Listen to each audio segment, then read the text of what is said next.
called Love to Town. I did this piece on the front. It's called Booze. And this book was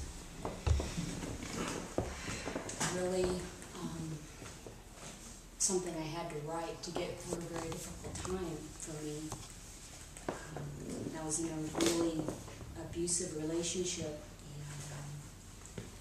and I can't tell you, physical abuse is one thing, but when somebody gets you mentally and psychologically, that's much, much worse. When they isolate you from your family and your friends and financially, that's much, much worse than getting your ankle broken or a tooth loose or a black eye or scratches that, your skin is torn off and you can't wear a shirt for 3 days.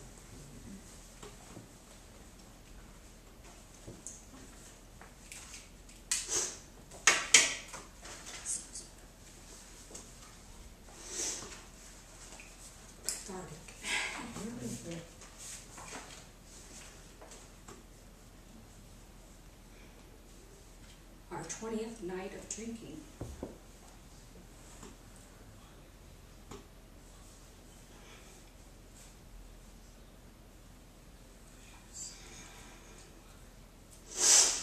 On the night you went to her, you twisted my toe until it broke. I lied later, said I didn't remember how it happened. After all, we were tit for tat. Liad to word slinging, glass breaking, hair pulling, rabbit punching, and of course, the booze. I can't tell you how many times you pulled me to the ground. Once, your thumb stayed on my throat. You should have killed me.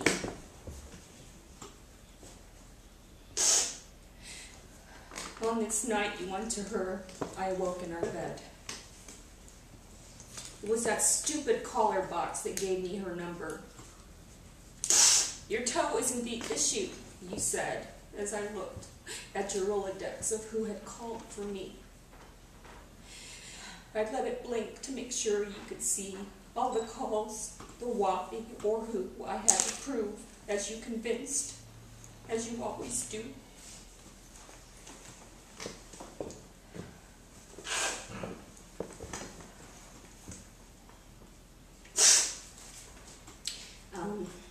During the course of this relationship, I had gotten away for a while, and I lived in my car with my dog for a couple of weeks.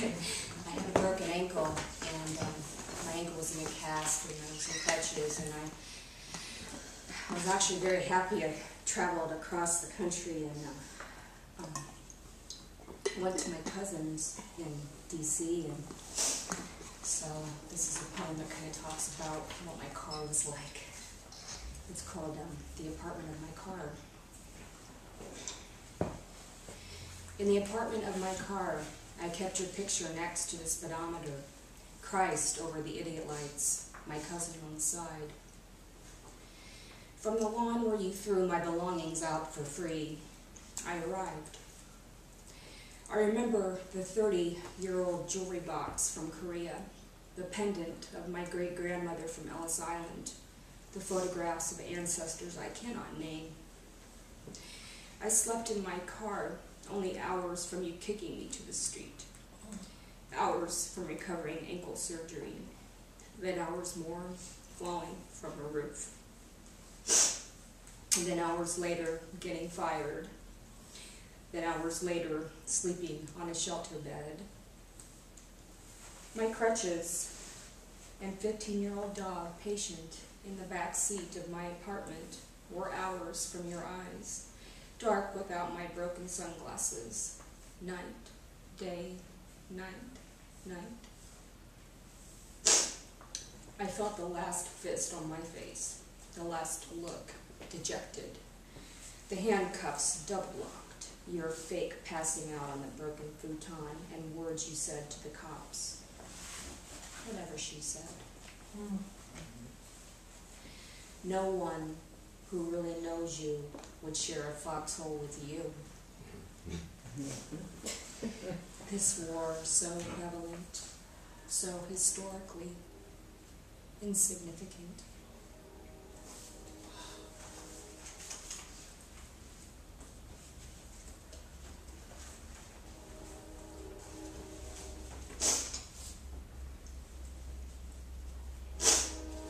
Hangover. You swallow words and bet them back. Your mother, once dead, made it off the table. Her heart keeps breaking with your vodka face. Your brother's infant son is dead. You call him when you're drunk to ridicule how he protects his daughter. Your father works 10 years after retirement, and you, unemployed, shrug and refer to your family as a big name in a hospital and an entertainer of priests. One of the women who might have married you sees a black eye as nothing. More than one of your ex-girlfriends has written your father a letter. How does it feel to be so objective, so brilliant, to pontificate politics, morality, a god of your own making? Who did it first, or what comes next? What's left after poison drinks and vomits poison?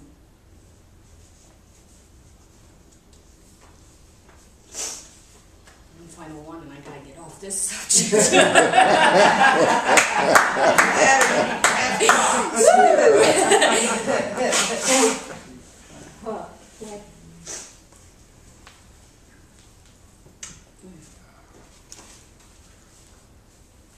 Bartleby. Simply put, he was a gifted writer, yet thought himself too passionate and intelligent to live by the rules of a culture that demanded he work to pay for utilities or food or the necessary cigarette. He thought of himself as a sort of Bartleby. I prefer not to be being one of his favorite phrases, but more often he began his statements with a firm yet uncommitted, apparently. He barely held a job in 10 years, but that didn't arrest his consistent, unrelenting tipping of a fifth of vodka every day. He quietly boasted over his studies as a young man when sober, but when drunk became a desperate prosecutor, picking apart anyone he ever knew, any incident he could point to, especially the person who happened to be in the room. An inferior, degreed or not, even if more talented, even if equally intelligent, even if scared senseless by his demeanor. He thrived on his superiority sessions, whether subtly denigrating or painfully executing who happened upon him, mother or brother, stranger, best friend or lover. The obligatory apology would follow, sometimes the next day, sometimes months later, when reminded of his behavior, but always, if only, reminded by the wounded. Blackouts were his favorite excuse. And if not that, then insanity, because of the chemical alteration of his mind, or the latest mental illness diagnosis. But never because his behavior was simply cruel, calculated, and executed. His behavior was calculated cruelty, sober or drunk. The only difference was whether he'd carry out the thoughts that plagued him. Sober, he operated on paranoid assumption, which would drive him to moderate the behavior, micromanage the thoughts, and disregard the feelings of others. Drunk, he pushed away these fears and became a cruel comic, a sobbing, incoherent child, or simply homicidal. I'd never been so in love. So I thought.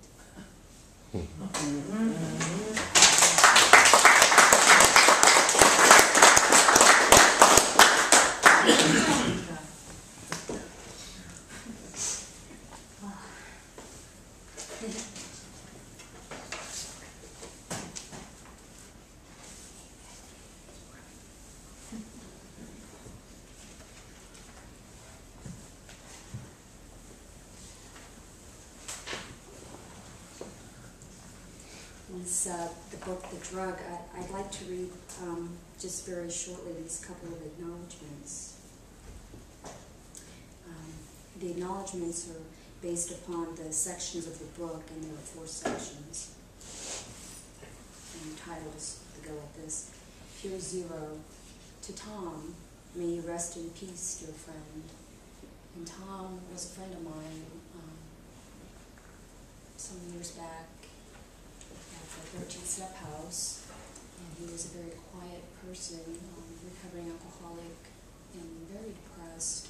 He wore these mirrored sunglasses, and we would sit at the picnic table, and we'd talk sometimes, and he didn't like very many people, but he lived with the 2 people, the couple that ran the Step House, and one night he decided that he just didn't want to live anymore. I'm going to read a poem about that.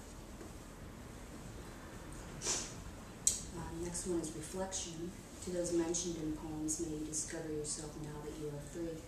There are poems about different people, some who have finally gotten out of prison, and then some who are now deceased, but are possibly famous posthumously, and then those who were famous but died. And then, and because of addiction or mental illness, things like that. And then the next section is entitled Matt, currently serving a prison term in Wabash Valley IDOC. He was my significant other about 7 years ago, and he committed a crime where he's now incarcerated. He was charged of arson, and it's a pretty famous case back then. But he and I are still in touch. We write letters to each other, and you know, we're still friends, and I know it's very difficult for him. So I have some poems that I have written about him. And then the next section is Before I Breathe. To GS, may you never read this work, which your blue eyes I had in mind. And I'm sure he's not here tonight. I'm sure he's never going to read the work things that were, about him or that I had written during that time.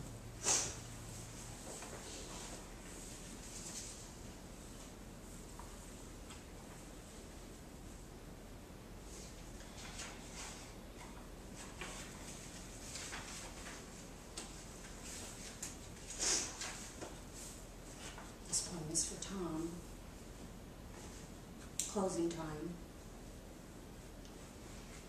My dear friend Tom has shot himself in the head. Robin said she'd heard it. His note in black scrawl on a cardboard flap. The half pint of vodka still left in the pint. His cycle in the garage. I used his bungee cord today to batten down my move to Ohio. Last February, my boyfriend's car was crushed into mine by a drunk driver. I saw the driver's best friend's head pinned between metal and street. 2 nights ago, I drank a fifth, banged on Robin's door, and was hauled out to a coffee bar in the men's halfway house where I met my boyfriend, who is now in prison for torching his car with someone inside. No, he did not die. I could cry and cry about my ex who beat me and eventually threw me over his head down a flight of stairs. I'm alive, dear Tom. Dear Tom, I wish you were alive. Gosh, it's really far out.